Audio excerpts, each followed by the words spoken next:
Morning, everyone. Thank you for joining us. We are having a little early lunch and learn today with Sam Nygaard. I'm Carrie Decker with West Virginia Rivers Coalition. I am the Community Engagement Manager.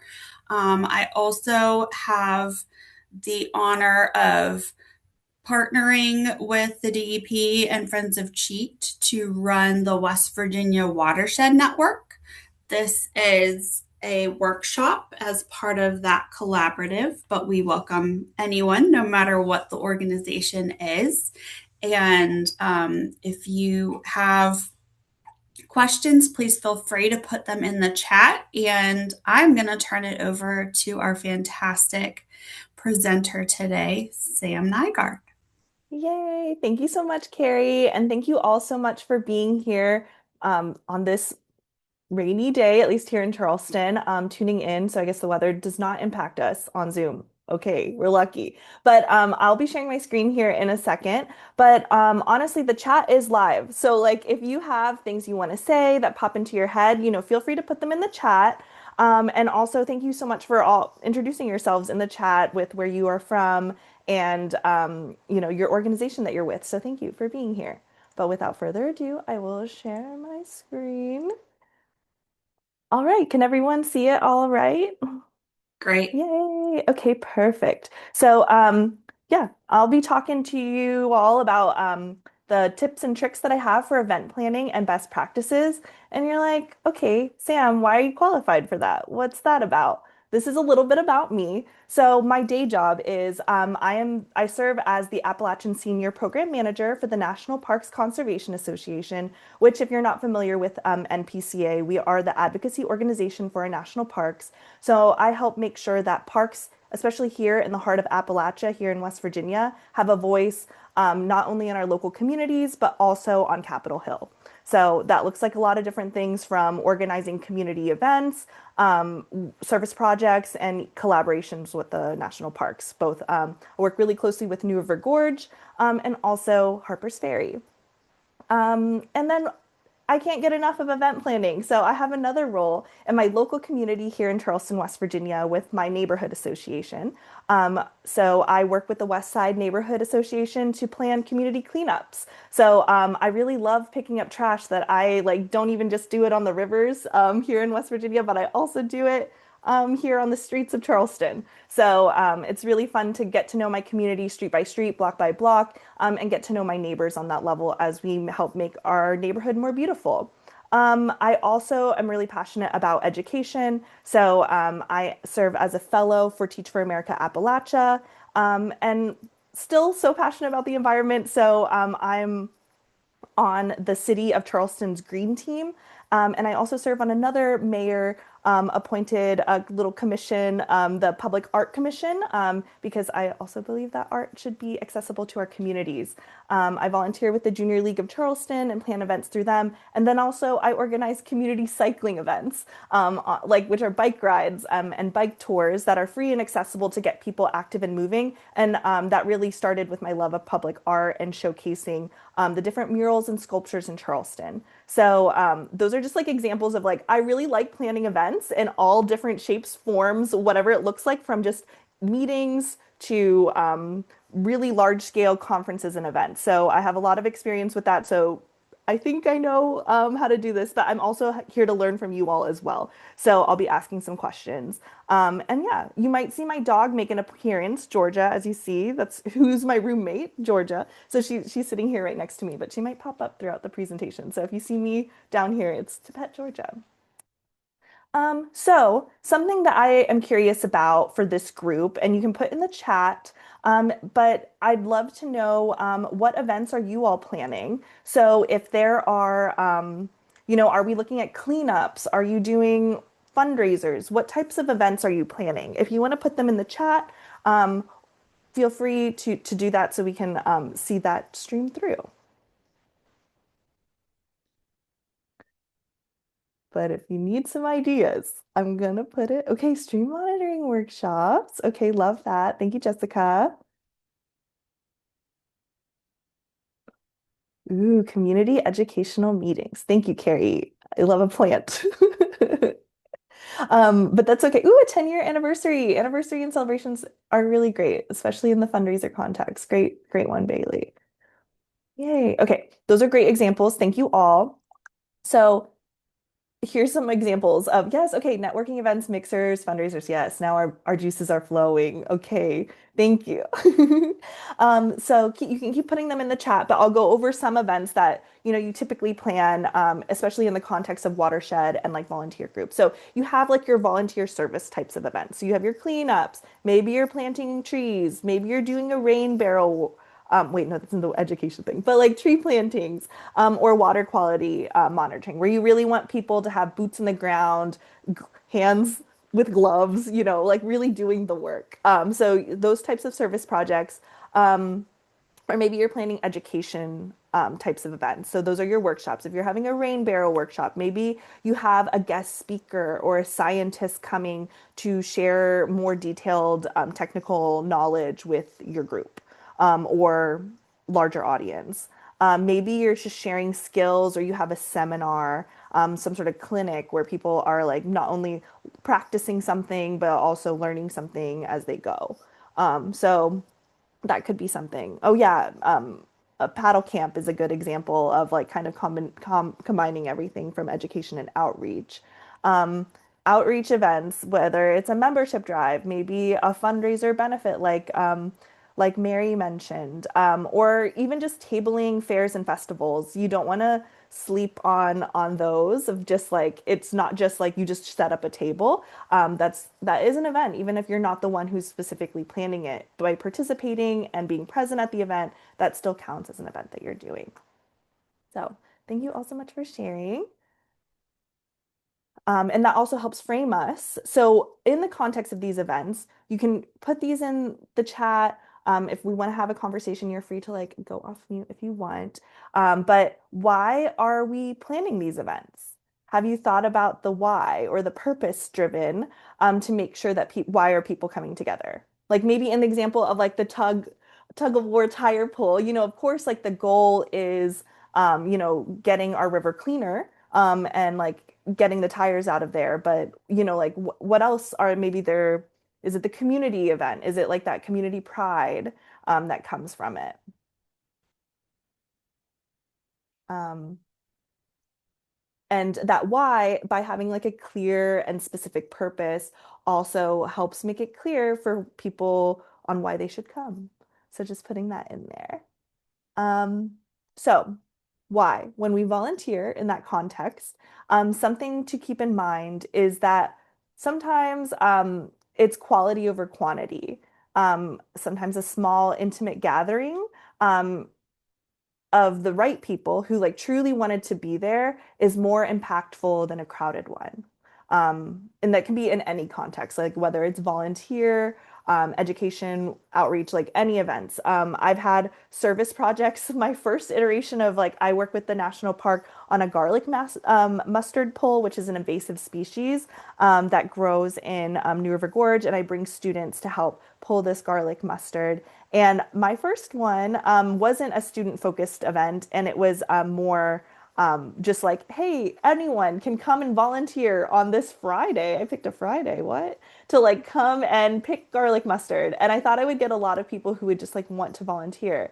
No, I had a friend who came and a volunteer who was like a superstar volunteer at the park. So they just volunteered for everything. And me and two park rangers. So it was like the five of us just picking up garlic mustard. And even though it wasn't, a lot of people, I learned a lot through that experience. Like that superstar volunteer, at the park, I learned a lot more. This was in my early start in my job. So I learned a lot about her work and like what would be more successful in the future.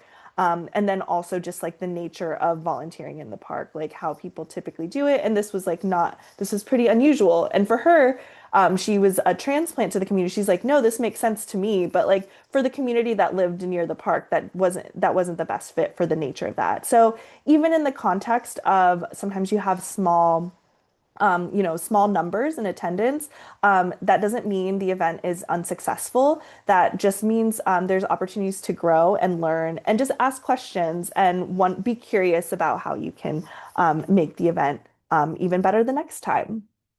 And again, going back to that why are we doing this?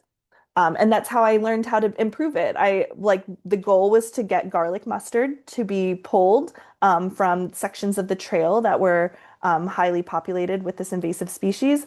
And I needed folks to do that. So by like targeting students to come help and eliminating those barriers, which we'll talk about more in the later, I was able to help reduce that.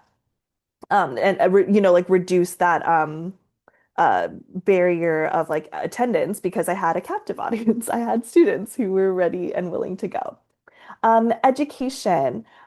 Sometimes when funding is low or like budgets are stretched really thin, education is your most sustainable investment because changing behavior really has little to no upfront costs.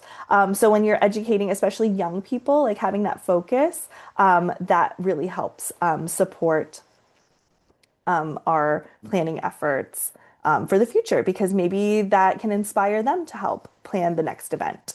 Um, and another reason why we are planning these events when it comes to outreach, building support. Every name on your sign-in sheet, every person in the room at your event, these are the voices that you can lean on when your watershed needs protection, whether it's later or now or needs action. So take advantage of that interest as you have it. Okay. So another thing to keep in mind as we like dive into the nuts and bolts are what are the hiccups, the hitches or glitches that you've experienced in your event so far? Like if you were like you tuned into this conversation, this presentation today because you're like, there's something I really need help with. What is that? So you can either put it in the chat now or just like noodle on that and think about it. And I'll come back to this question at the end so we can have a discussion if I didn't cover it yet. But keep that in mind because we can have that, we can workshop it together here on this call because we have a room of people, a Zoom room of people who really care about their watershed group or their organization and want to plan a great event so we can all work together to help you find a solution. Okay, so these are going to be pretty basics when we're going into the planning and logistics. But really, these are the fundamentals, and maybe it sounds obvious to you, but you really do need to have a firm grasp of these concepts of who, what, where, when, how, and why. Again, I'm going to really emphasize that purpose because you have a clear purpose that makes it really clear if people are for that or not, that's not for them. So because you want to have quality folks that are engaged with your event, whether it is an education event or outreach event. Like if they see, for me, like at NPCA, when I'm at Bridge Day and they see our logo and they see national parks, I get them in because they're like, I like national parks because they're at this event that's right outside of a national park. But from there, like they stay engaged at this tabling event because we're having conversation about like if you care about national parks, this is how you take action. There's a threat. Here's how you can help. So making that clear from the beginning makes them stay engaged to have further action. Um, but going back to the who should be in the room? Who should be there at your event? Who shouldn't be there also? That's also the flip side of it. What are we doing? Is that clear? Like, do you know? Are we pulling tires or not? Are we making it more? Like, there's some events you probably can think of some that like we're doing too much, maybe, perhaps. So thinking about that, what are we doing? What are we not doing? What are we doing too much? So asking those questions at the beginning. Where is the event? Do people know where it is? Is that clear? Um, and then also the clarity of like, when is the event? Date, time, how long. People want to know how long they have to commit, especially for something that they're giving their time to. We talk about we live in this world where money talks, but also our time is really valuable. So people want to know how long they need to be somewhere. And then how will it get done? Who in the room is putting it together? Like, is it you yourself? Do you have a team of people? Do you need volunteers to help support the event? So keeping that in mind will also help get you in the right framework. And then again, the why are we doing this? Knowing your why personally, the organizational why, and then making sure everyone is on the same page of like that why. as you're putting the event together. Okay. I also wanted to emphasize when it comes to timing, and maybe this is a Charleston problem, but I also think this is a West Virginia, maybe statewide thing, especially as we approach fairs and festival season, because there's a lot of fairs and festivals in our humble state, in the Mountain State. We love a fair, we love a festival. So keeping in mind when you're looking at planning your event, whether it's a water cleanup or what have you, there's like factors to consider. The time of day, is there a conflicting event? For myself, like when I have events with my neighborhood association or my bike rides, one big factor that I had to learn sometimes the hard way is sports. Because I was like, we don't have professional sports here. Well, I had to learn about school sports are a big deal. Not even just like at the collegiate level, but even on the local community level. And I see why. Um, but understanding that when I'm having like a Thursday or Friday night event and I'm like, where is everybody? They're at the football game. Okay, that makes sense. So just making sure that you're keeping that in mind of like what events in your community are important and maybe you shouldn't plan an event at that time, but maybe it does make sense. Like maybe it does make sense to have a cleanup, like if you're doing a road cleanup or something like that, right after a football game. Like maybe immediately following, or maybe right before. Maybe there's passionate, you can engage like students or ROTC groups or the football team boosters club. I'm not sure. But maybe there's opportunities for collaboration when you look at the calendar and see what else is happening at the same time. Um, maybe if there's a festival that your town hosts, maybe a cleanup can be part of that. A river cleanup is part of the that experience or the event, or maybe your cleanup is the event itself. So just keeping that in mind. And then another key piece when it comes to planning and logistics, especially if you are the event coordinator by default, like even if that's not your official role title, but it just falls on your plate, having a document with all this information, the who, what, where, why, how, and all of that in one place is really helpful. So in case anything happens to you, God forbid, or just like there's an emergency and someone else needs to help, they have a clear document with like all the information that was in your head in one place that anyone can pick up and work with. And that's a whole other presentation. I love making a run of show document. I make very multi-page, very detailed documents, but that's a whole other conversation. For the purposes of just planning like your event, do it in whatever format works for you. Maybe it's just a shared notes app page on your iPhone and you're just sharing it with everyone, but just having that shared platform where everyone knows the same information is helpful so you don't have to be the only one with the answers. Okay, a fun thing. Supplies and packing list, yay stuff. And also making the most of your limited budget. So one thing when it comes to like whether I have a bike ride, a community cleanup, or a tabling event, I always have an event kit. These look a little different based on, again, like obviously what I take to a bike ride is going to look different than a cleanup. But that's why I have an event kit that does have the basics. So whether that's my waivers, pens, a first aid kit, trash and recycle bags, that are separate from the cleanup bags. Because like even, you're gonna have if this is a cleanup event, you're gonna have those bags that go out and people, maybe more sturdy and durable to pick up heavy duty garbage. But you can, people have snackies that they're gonna have on site at the check-in table. So you need to trash that up there. So you don't want to forget that. Clipboards are always essential. You're always looking for scissors or a pocket knife to open a box or what have you.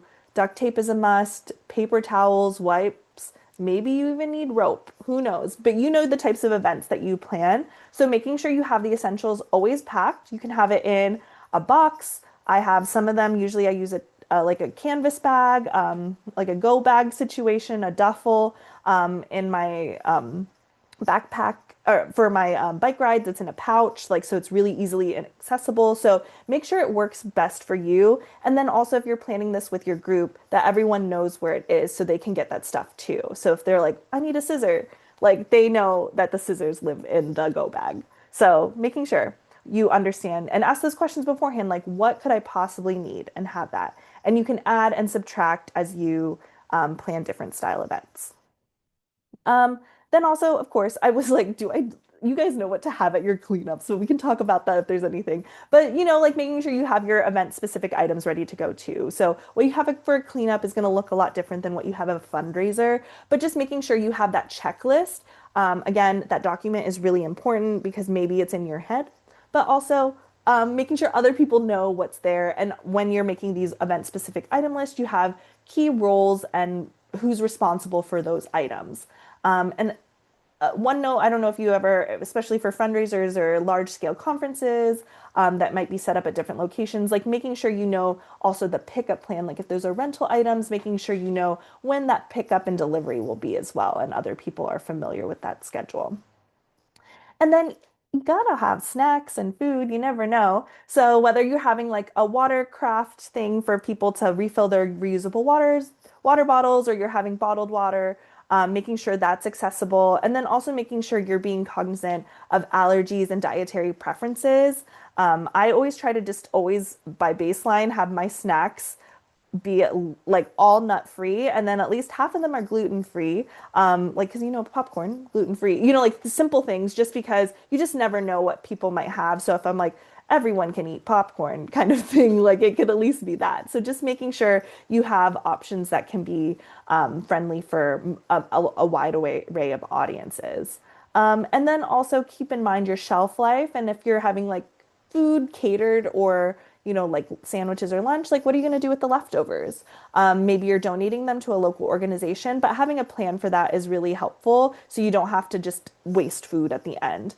Another trick that my organization does with the neighborhood association is like, we know we're going to have leftovers just because of the nature of the event. So we bring reusable containers and Ziploc bags for people to take food home with them. And we encourage people to do so. So it's like part of the experience. So that way we're not stuck with like a bunch of cheese and crackers at the end. So keep that in mind, so you're not wasting any food. All right. Okay. Volunteer and participant recruitment. This one's always tricky. And I think if we think back to the beginning when I mentioned your who, what, where, when, why, and how, emphasis on the why, this will really, that having those elements really strong and clear will help with your recruitment. And we'll dive into that, especially in the next slide.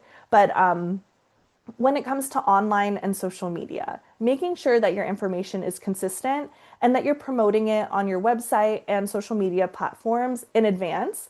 And then get creative, like whether, using Facebook is very popular in the state, but also, does your community use the Nextdoor app, or like a local neighborhood app, or is there a neighborhood Facebook group that everyone's talking on? Ring, if you have a Ring camera, there's also a message board. Sometimes I will post on there. And then also community calendars. Like, does that look like, does someone in your local community have an event calendar that they post? Does the city have, or your town have an event calendar? So making sure that you have those events listed in the spaces in your community where people look. And then also you might get like people who travel, like just like you guys heard me in the beginning. I was like, I'll travel to Williamson to pick up towel or tires in the river. Like I will go. I travel to pick up trash because I love it so much. Like when I clean up river, do river cleanups in the New River, that's like a fun experience for me. And I'm not the only one. There's people who travel across state lines to have that experience. So by having your information widely available, you never know who you might attract. Um, Flyers are popular, at least in Charleston, and I know in the Fayetteville, New River Gorge area. So maybe they're popular in your community as well. But paper flyers go a long way. And just think of your local haunts and watering holes. So is it a coffee shop? Is it the local library? Is it a business? Is it the barber shop where they're like, you got a captive audience sitting right there? And chit chat with like the beauticians and the barbers and make sure that they know about your events as well. Community centers are also a popular place where you can put flyers, and sometimes the bathrooms, like on college campuses, the bathroom stall is a captive audience you have right there. So if they see it, find out how you can get your information on there. But again, by having your, the who, what, where, when, why, how, really clear, people can find out if that's something that they're interested in. Um, One thing I also really want to emphasize is taking advantage of your network. And then the people who are on your board or helping you plan the event. a lot of the times it falls on the event organizer to also like invite only all their friends on Facebook. Like sometimes I'm like, not all my friends bike, but they're getting invited to all my bike rides, I guess. But send personal emails to people in your network and encourage your board members to do the same. So, sending a note to if they go to church, like they should invite their church, their congregation to come to the event that they're on a board of to plan, to like be part of. A text or phone call to your local organizations go a long way. So whether that's the neighborhood association, maybe there's a scouting group, religious groups, churches, and personally invite them to your event. It doesn't always have to be environmental groups who are doing environmental things. Like these are community spaces, our rivers and public lands. So everyone has a stake in them, and like this is a way of inviting them. But again, there's kind of a barrier to these types of events, like a cleanup. If no one's ever done that, or they don't feel like it's their responsibility, it's gonna be a little bit of a slow burn to get them rolling on what to expect. Okay. Again on event promotion. So these are the things that I'm like, I really got to emphasize. These are my tips and tricks. If all of that resonated with you, here's like a deeper level. So when it comes to online and social media, making sure that you have that consistent messaging. That really is important. Like making sure what you say on your website matches what you're putting on Facebook, because people might only be going to one thing. And they probably are. And in this day and age, they're probably only seeing it for 5 seconds and like capturing like the first sentence or two. So like they're going to be like, we know that there's tires being pulled on the tug. Like that's it. That's all they know. So you have only like those 3 to 5 seconds to like really capture their attention to see if that's something they're in. So making sure that all the information that follows, all those details are consistent. So in case they screenshot it on the website, like they know. So making sure that rings true. And then also there's different ways that you can ensure buy-in to the event. So whether it's like you have a Facebook event and people can RSVP that way by just saying like going, if that's real, like if you want to say it that way or interested.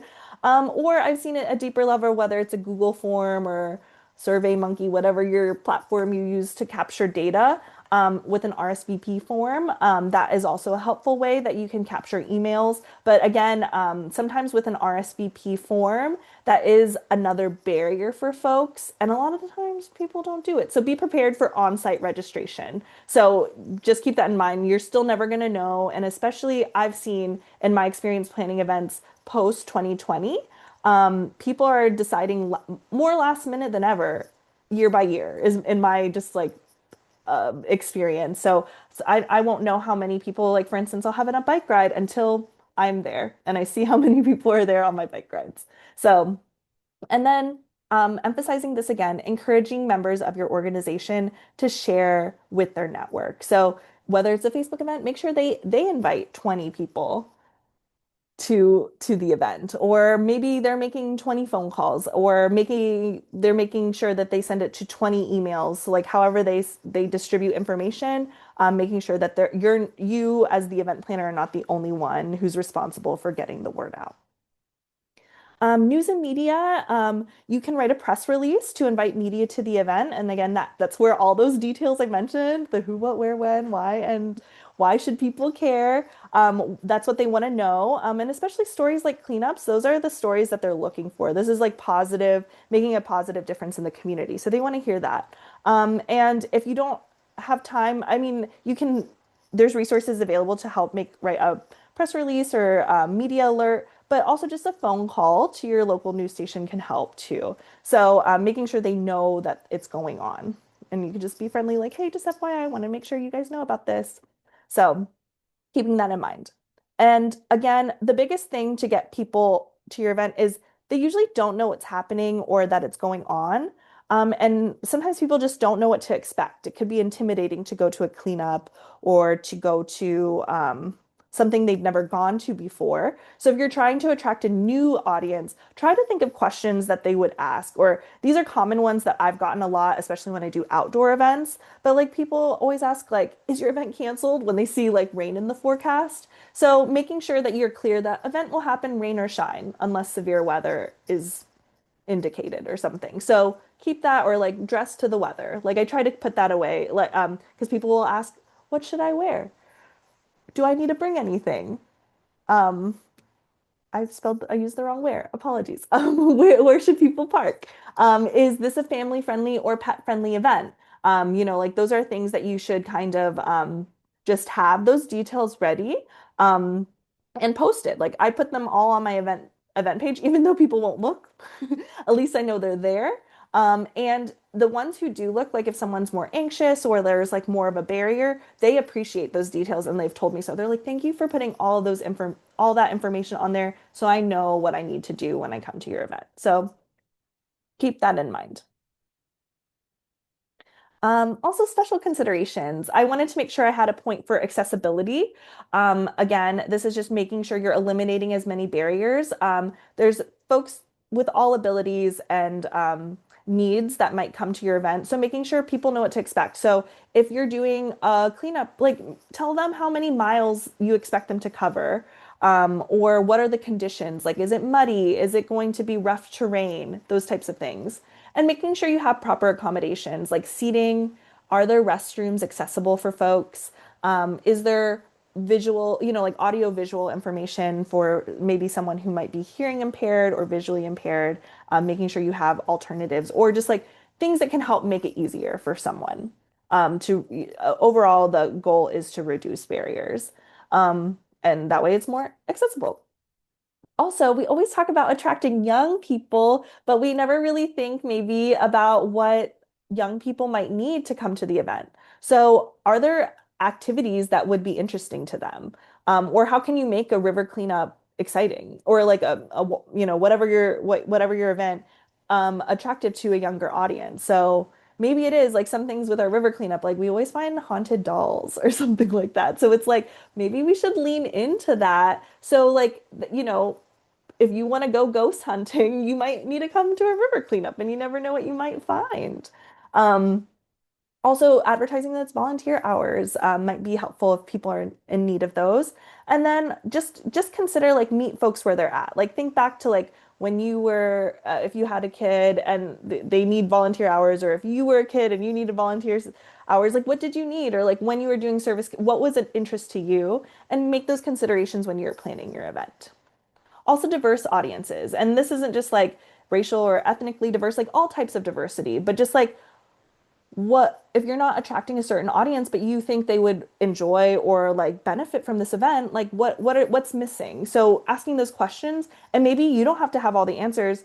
Fold someone from that group into your conversation. So if you wanted to work with Black and Brown communities, like invite folks from those communities to be part of your planning process and get their thoughts of like what are the barriers, and they can help tell you. But make sure you do so in a kind and respectful way. So be curious, listen, and it's okay to step outside of your comfort zone a little bit, especially when you're working with folks. Usually expressing your intent that you're coming from a good place if you want to be inclusive for others. People can meet you where you're at as well. So partner with affinity groups or social groups that exist in your area, or in West Virginia, we have like many statewide organizations that serve different populations. So be mindful of that. And then also a lot of the events we do, especially because they're volunteer events or workshops, they're free and accessible in that way, and emphasizing that. That's removing financial barriers and even physical barriers, like making sure, like, hey, this is right at this bus stop. So it's like right at a public transportation transit area. So people know, or like it's walkable to this area. So that way people are aware that, like, oh, they're making it as easy as possible for me to come to this event. So keep that in mind. Or that there's a hybrid option, like a virtual option. So keep that in mind when you're trying to, cast a wide net to attract participants and volunteers. So, juicy part, day of the event. These are things that, again, you probably already go through these motions all the way. So I'm just articulating them, and these are my tips and tricks for that, for the day of the event. Set up. My big thing is like arrive early. One time, we were planning a swap meet, and I learned a different audience. Swap meet and flea market people arrive before the sun even rises. They arrive so early. So when we were setting up, they got there before I did, and I was there at 5 a.m. So I was like, what the heck? Like, but they were ready to go. They're ready to set up their stuff. So that's how I knew that I need to be earlier for those types of events. But Keeping in that mind, you don't always have to show up like 4 hours before your start time. Just use the best case that makes sense for your event, whether it's a cleanup or marketing or tabling event or something like that. I really am a pro, no matter what kind of event, a registration table. I think people like to know where they need to go. So by having a table with a friendly face, someone seated there to greet people, it doesn't have to be you, but it could be anyone, but people want to know where they need to go.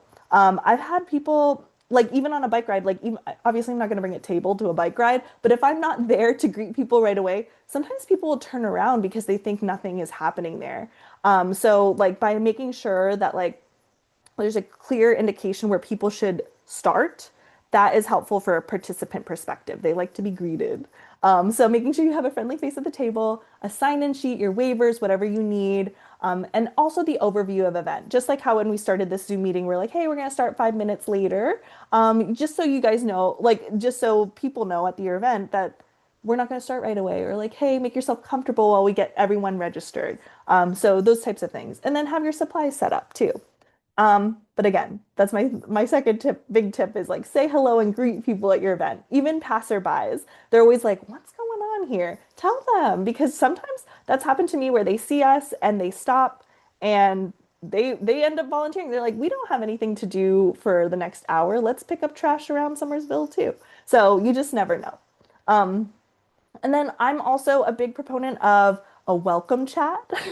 So when you start, I think it's really important to like set the tone of like what to expect, and really thank people for coming. Because again, people are giving you their time. So whether it is a volunteer event or a workshop, it's really important to thank people for coming and being there.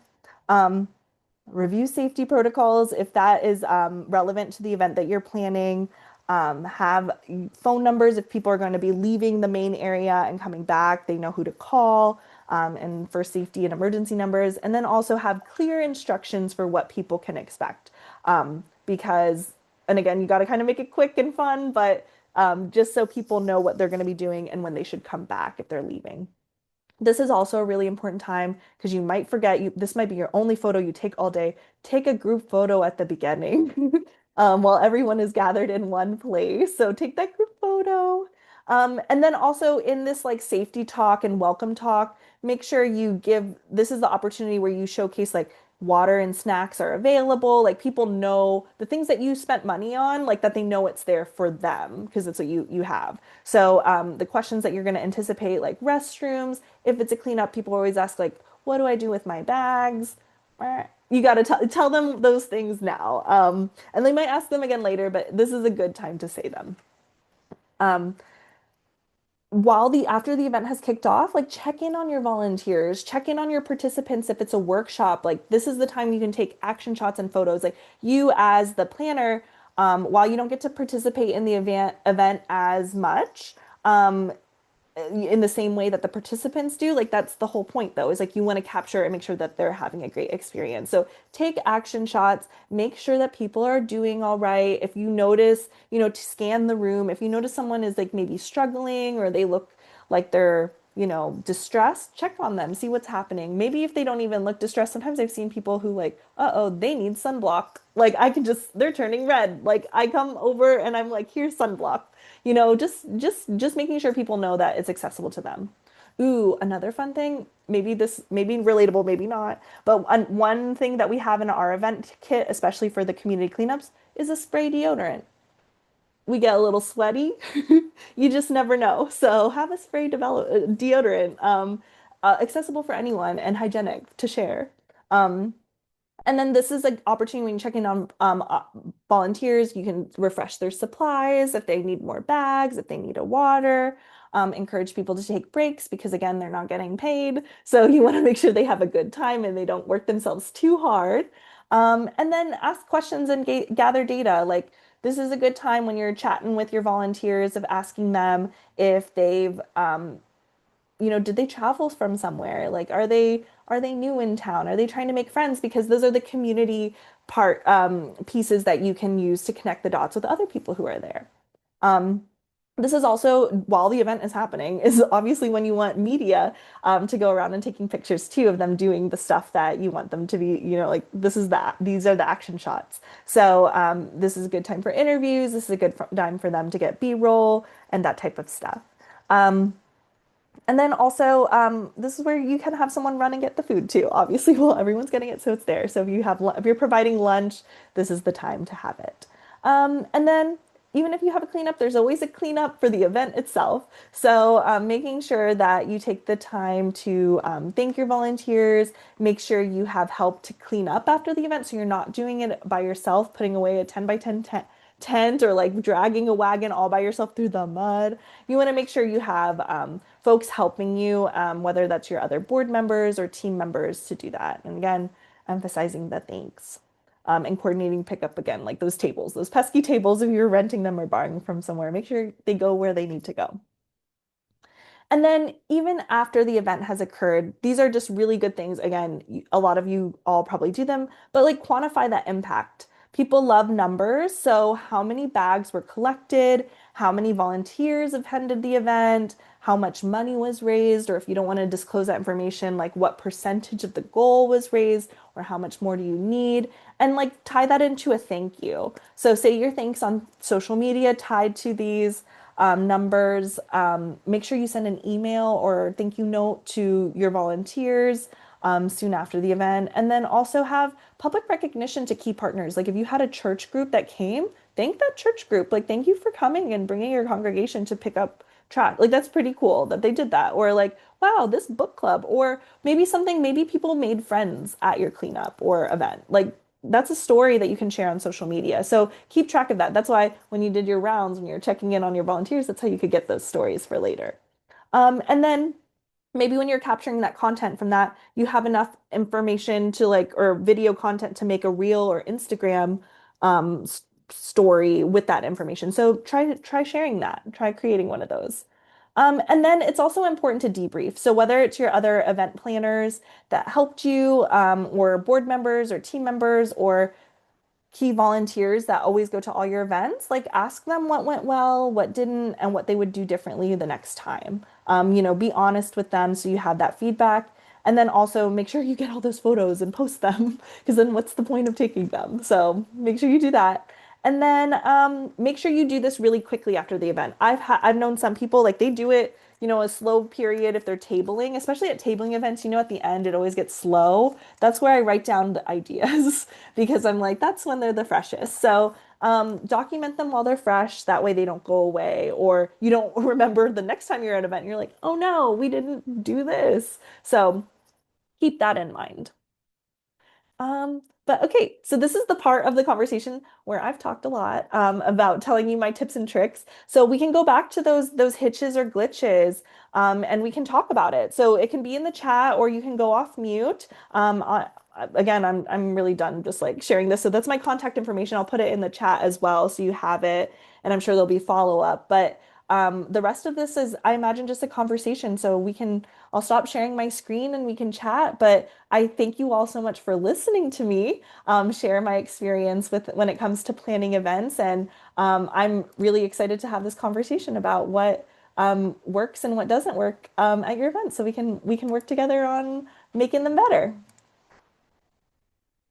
Yay. I really like the event kit idea. We we never have what we need. So if we have it all in one box, ready to go, and just carry it, it's all ready together. Yes. Yeah, that would be great. Ooh, I feel like you could make like I feel like there's a tire pun or something that you could do for yours. Like it could be cute. It could be like an emergency roadside kit or something. Like I have a friend, when she plans events, she calls it a murder box. I don't go around calling it a murder box because I feel like the cops are listening. So you can call it whatever you want, but I think just making sure you have those things because you always know you're like, oh my God, we don't have this. So I'm glad that resonated with you, John. Anything else? Anything that like people are like, oh my gosh, this just doesn't work for me when it comes to events. It's okay. I or wonder, things. Mhm. I'll chime in for a second, Sam. I know when we have registration, even online, but also especially in person, our registration and the number of people that show up are always different. Kind of like you said, some people won't register online and just show up, and then some Mhm. people do and don't show up. Do you see like a trend in that? Because I feel like there's a certain percentage that you can kind of look at. So I'm wondering in all of your events, what you kind of see with that registration versus attendance. Yeah, that's a really great question. And it's one I think and like I said at the beginning, I plan such a diverse range of events. So it is trending though in all of them. Like I said, I don't have like the data. Like I wish I had. I'm sure event planners, like corporate events, like they probably have firmer numbers because they have the data. But just from my experience, especially planning events in West Virginia, whether it's like a virtual webinar like this or an in-person like big festival style event, I really will not know until like even just like a couple days before. We're finding, especially even ticketed events, people are just really deciding last minute. And I think, especially, I mean, reflecting on our current economy, like times are difficult and like we facing the reality of like our barriers are just going to be a little bit bigger here in West Virginia just because people your dollar is stretched thin. So these types of extra events, like if you're asking people for their time, but their time is being spent, maybe they have to pick up an extra shift at work, or maybe that means their kids are at daycare more because, like there's a lot of different factors. So I try to be really cognizant of what might be impacting my community that I'm attracting on those barriers. And I think that's just like what I said earlier about like meeting people where they're at. What does that look like now? Like maybe it is transforming the different style of event. I even like for webinars, like that's why it is helpful. Like recording it is helpful so people can watch it on their own time. So those are different things. And honestly, I think it just as things get tighter and more strained, and also everyone's attention just pulls them in a lot of different directions. We just have to work to be more creative to get people and meet them where they're at. That's great. Thank you, Sam. Anyone have any more comments or questions for Sam? Like she said, she'll drop her email in the chat, and you're free to also email me or West Virginia Rivers, and we can always get you in contact with Sam or try to answer your questions also. Um, but it is great to hear from one of the best doing all kinds of different events and so service oriented in all of our communities. We are so thankful to have you today, Sam. And um, your slides were fantastic and so informative, even for someone that does events a lot. We learn each time. So thank you so much for sharing your expertise with us today. I don't Wonderful. It's a I pleasure. don't And see any more questions. Oh, here we go. ooh, okay. Justin. All right. Thank you, Justin, for tabling at events. What things have you found that work best to attract people to a table? Oh my gosh, Justin, I'm glad you asked. I wish I should have put a picture of my favorite setup, but if you go to Bridge Day, that's to me my most proudest event setup because I set it up because it's Bridge Day and my work is national parks. I set up like a miniature camp. So I have like a tent, I have camp chairs, I have a fake fire so people can like pretend that they're warming up. And then I have like snacks and treats, just like they would. I should have s'mores, but honestly, it was just like Rice Krispies will do. But just little snacks to get people there. And while they see my cozy, because at Bridge Day, one of the needs is people are walking a lot of steps. I think I at least get minimum 20K steps on Bridge Day. And their feet are tired. So that's why they see my juicy chairs, so they sit down. And while they're sitting down, I'm like, would you like to talk about national parks?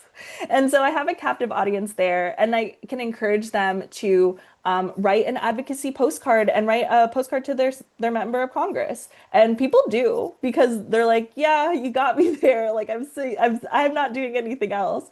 And I've done this for the last, I think, 3 years, and people look forward to seeing me at Bridge Day because they're like, here's the girl with the chairs, or like they remember. So but that's just an example. Again, that's one of my most proud setups of like attracting people. But it's because like I'm helping them. So like whatever event that you're at, like anticipate the needs of your audience. Like maybe they're going to be really thirsty. So making sure that you have like filtered water for them if they have reusable water bottles, or like maybe they're going to be cold. So your giveaway, like when you're picking swag items, if you have the budget for that, like you have scarves or blankets or something for people. Or even if you don't have that type of budget to get branded stuff, like it's a race and you have hot hands because it's a winter race or something. Like just being creative about what people might need, and by like showing that kindness or like that effort, and it doesn't even have to be material things. Like I said, I was just offering seats for people, and that was enough. Um, by anticipating the needs of your audience, like you help them and they might help you because of that. And making sure you're doing so genuinely also, like, so whatever that looks like for your organization, keep that in mind when you're tabling. Or if it's a kid-friendly event, on the flip side, like for that, people are really happy. One of the like when I have kid-friendly activities, because they see something or their kids see something and they beeline to my table because the kid knows what that is. They're like, oh, I know this is a craft. So they're gonna do the craft. And then the parent is like helping them with the craft. They're learning, maybe I have a lot of wildlife work that I do. So they're learning about wildlife together with as a family. And in the end, they're helping, like they're learning about our work at 𝘊PCA. So whatever that looks like for your watershed organization, maybe you have one of those enviroscapes and you're teaching folks about like point source pollution or something, or those are kind of expensive, but like even if you have like whatever activity it is that can help attract folks to your table. Great question.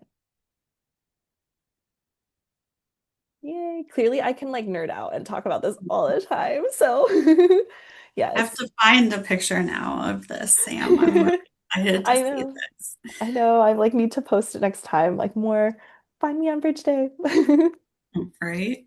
Absolutely. Any last comments or questions before we let Sam get back to her day and everyone else gets back to yours also?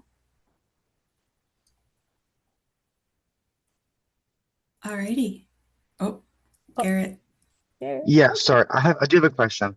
Um, so part of my job with West Virginia Tourism, I work with planning events with like local nonprofits and stuff. We collaborate a lot.